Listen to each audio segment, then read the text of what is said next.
A Klover app update can change how repayment information appears, and checking your app version, account connection, and settings can help fix repayment problems. By the end, you'll know how to troubleshoot Klover repayment issues after an update, refresh your account information, and what to do if the app still shows incorrect details. Start by checking if the Klover app is updated to the latest version.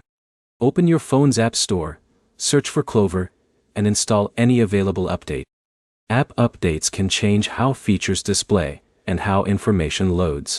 Next, open Klover and review your repayment details. Compare the information shown in the app with your expected repayment activity. If something looks incorrect, close the app completely and reopen it to refresh the connection. If the repayment information is still wrong, check your connected bank account. Klover uses linked account information for certain features, so an outdated connection can affect the information displayed in the app. Open your account settings and confirm that the correct bank account is connected. If you recently switched banks or changed your banking information, reconnect your account through Klover. Follow the connection steps carefully and make sure you use the correct banking login details.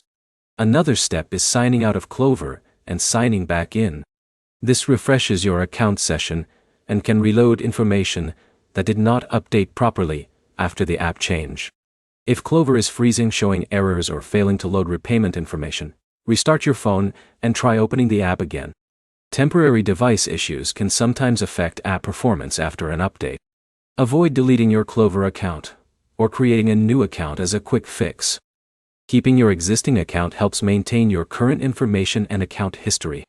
If the repayment issue continues after checking the app update, bank connection, and login information, contact Klover support through the app.